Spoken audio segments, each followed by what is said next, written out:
Now to the other big breaking story, the crisis in Egypt.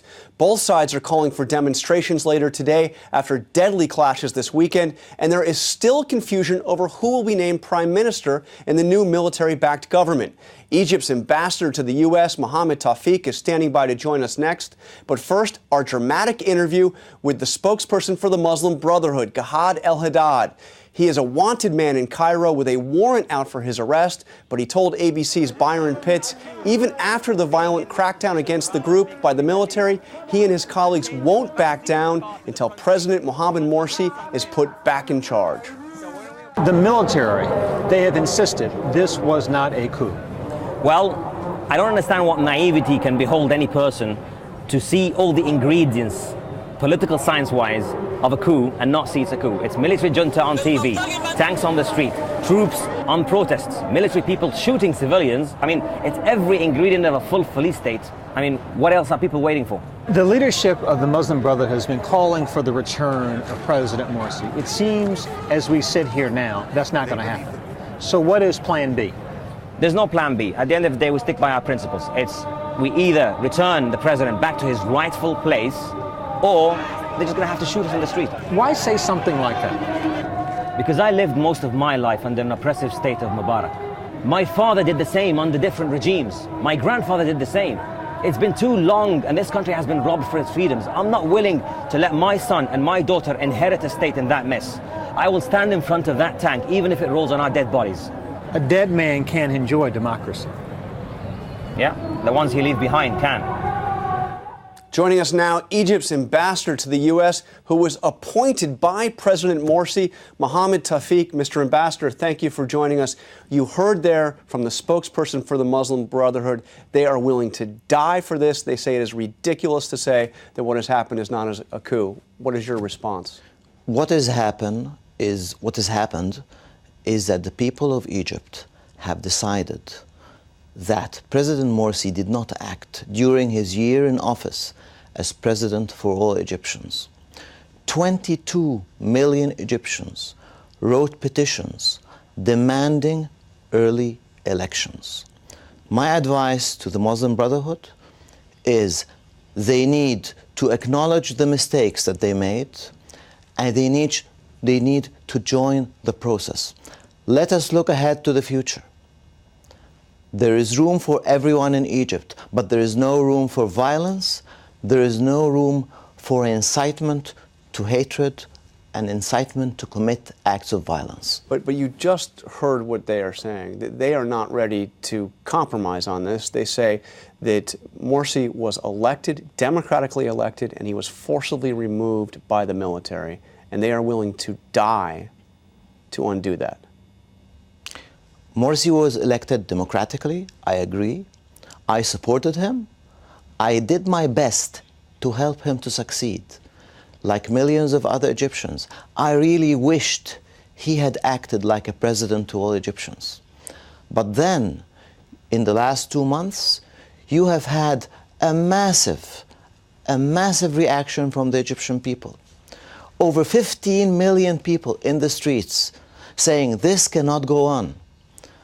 President Morsi did not act in the interests of the vast majority of Egyptians. He only looked at his own clique. You can't be a democratically elected president and act that way. So now we want new elections. We're going to get new elections. We're going to get a new parliament. How soon will we see new elections? As soon as we possibly can. But what we need to do Are we talking months, weeks, months, years? I mean, how quickly does this happen? Quickly as we possibly can put it together. What we need is national dialogue. We need everybody to be in the process. We will not repeat President Morsi's mistakes. We want an inclusive process. This is what the Muslim Brotherhood need to understand. They need to look to the future with the rest of Egyptians. There's room for everyone.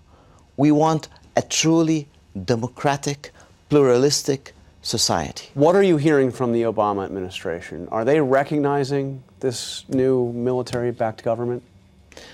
Everybody in the United States that I meet, everybody, without exception, they really want a democratic Egypt.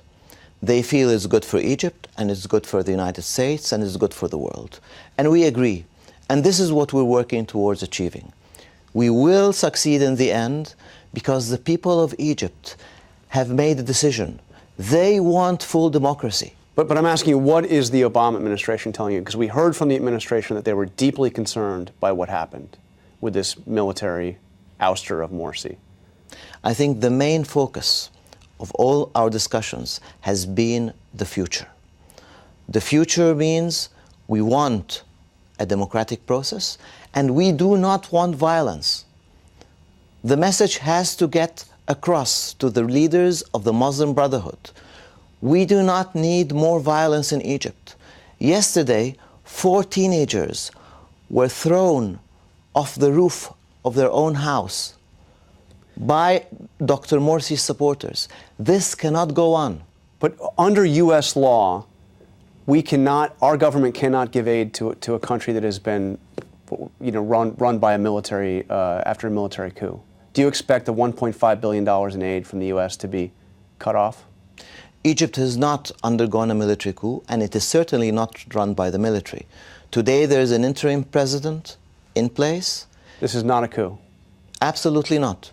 The military, listen, what happened was you had over 15 million people in the street, and President Morsi, he could have said, listen, my people, I listen, I hear you. But instead of that, he whipped up religious fervor among his supporters. And there was violence in the air. After more than 20 people had been killed, leaders from Egyptian parties, from Egyptian religious establishments, from the military, they came together. They said, we have to stop this. Otherwise, violence will spiral out of control. But now your government, and you must be in the oddest situation. You were appointed by President Morsi, and now you are representing the government that has overthrown him. They have closed down Muslim Brotherhood television stations. They have arrested leaders of the Muslim Brotherhood. What is going to happen? Will the Muslim Brotherhood have a role in the new Egypt? What is going to happen to President Morsi? He's under house arrest right now. Well, the people have a right to demonstrate peacefully. This is guaranteed by the Constitution. People have a right to express themselves in any way that they want without inciting to violence. If you start inciting your followers to violence, if you start whipping up religious fervor, if you start talking about jihad, about martyrdom, then many, many people are going to lose their lives. And that is against the law. Mr. Ambassador, thank you for taking time to talk to us this morning. Thank you very much. It's a pleasure to be with you.